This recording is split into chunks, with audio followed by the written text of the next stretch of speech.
And I'm very excited about this morning show. We are actually in Jeanine Friesen's kitchen. We moved the whole morning show to Jeanine's kitchen. Very excited. Now Jeanine bakes gluten-free and cooks gluten-free, and you do this for a very good reason, don't you?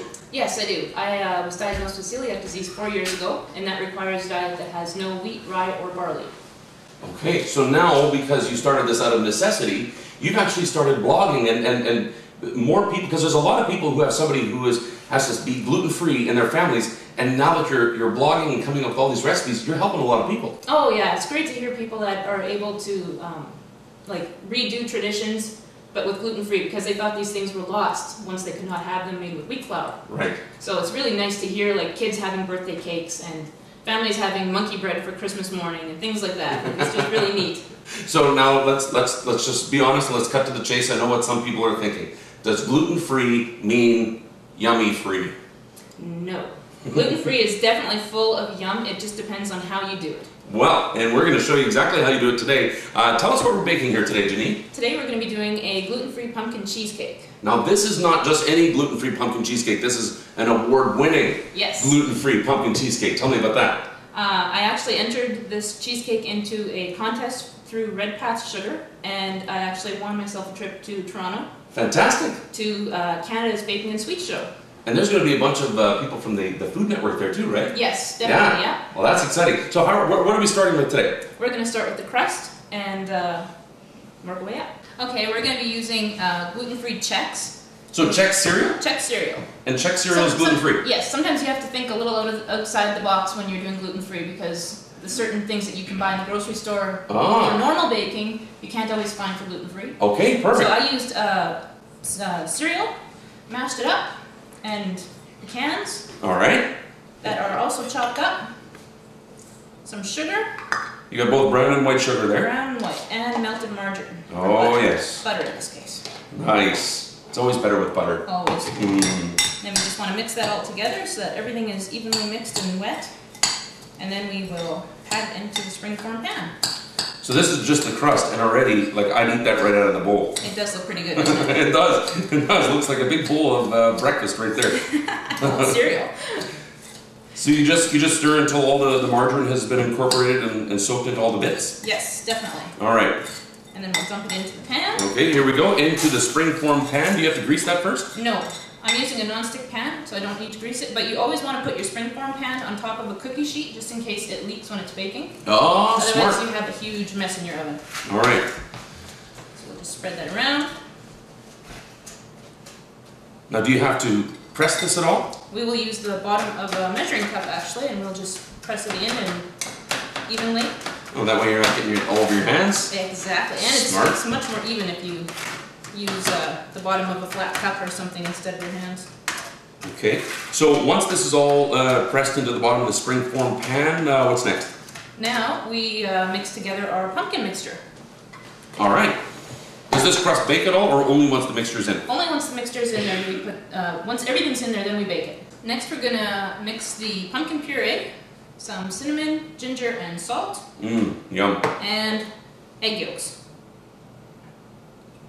Okay, and you've already got your cream cheese all softened here. Yep. Now you mix this separately? Yes. So why do you do that separately? If you were to put your pumpkin straight into there, it would probably leave a lot more cream cheese chunks rather than being a nice smooth There you go. mixture. Baking tips from Jeanine. As a matter of fact, Jeanine, you have a book coming out at the end of the year. Tell me about that. In December, I have a book called The Everything Guide to Living Gluten-Free coming out, and it's basically it's a how-to book on how to change your life over from eating regular foods to eating gluten-free. Because it's much more than your diet, it's really actually your whole lifestyle. So it's not just recipes, this is instructional as well. Yes, definitely. Fantastic. Well, we're looking forward to seeing that. All right, so we got the pumpkin, we got the spices, we've got the sugar and the eggs all mixing nicely here, and cream cheese is softened. Next step is what? Next, we will add the egg. We have another egg and an egg yolk again. We're going to add that to the cream cheese. Okay, so you have yolks in the pumpkin mix. Now you add whole eggs in the cream cheese. Yes.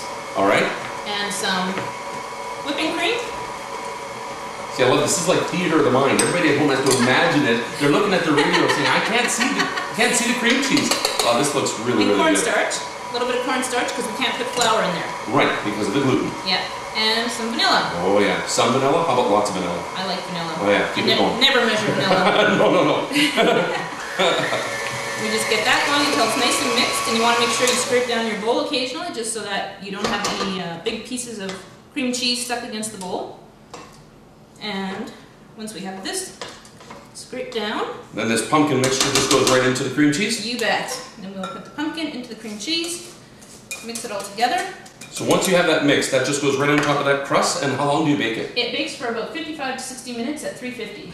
Excellent. Well, we've got the oven preheated. We're going to mix the cream cheese and the pumpkin. We're going to get that on the crust, and we're going to get you back to the music. Oh, this one's really good too. That's not good. And Jeanine, very quickly, what have we done so far, and what's the next step? We did our crust, which was gluten-free. We put our pumpkin filling in there. Now it's baking. But I have one that is ready baked, and we're going to top it with a dulce de leche and pecans. And you just kind of pour that on top and spread that around. Do you make your own dulce de leche? No. The Just store threw did that it at for me. The store did it for you. Some things are just easier that way, Some isn't things it? are. When you're gluten-free, you take whatever shortcuts you can. Exactly. Everything else is not a shortcut. Does your whole family eat gluten-free? No, well, suppers are always gluten-free, but lunch and breakfast, everybody else eats normal. Because celiac disease, which is what you have, this is a hereditary disease, isn't it? Yes, it is. Yeah, it's hereditary, and about 1 in 130 people have it. Approximately 130. Most don't know it. Yeah. But yeah, as of right now, the kids don't have it, but it's something that you have to keep your eye on. Yeah. Well, you know, it's good that you have these options, and it's good that you're doing this because there's so many families that have issues with gluten, and even if it's just one member, the whole family has to think like this. Oh yeah, definitely, because cross-contamination is a huge issue if you're sharing the kitchen with both gluten-free and regular food. You have to be very aware of cross-contamination because if, you know, the kids have cereal in a bowl and the bowl's not cleaned properly or whatever, like anything, if I were to eat something that they got dirty, I would get sick. It's that sensitive. Oh yeah. Wow. Yeah. Okay, so we have our pumpkin cheesecake ready here. We've got the dulce de leche on there. We've got our pecans. And what's the next step? Eating it. My favorite. And we'll get to eating the gluten-free pumpkin cheesecake in just a minute. Grab a fork. One for you, one for me. Thank you. Oh, this is fantastic. And let's see the first taste. Oh my. You know what I'm going to do? I'm going to let you listen to the news and weather while I eat this cheesecake. It's unbelievable. The recipe book is coming out when? I have a book coming out December 18th is what the release date is. Whether or not it's going to be before that, it's hard to say.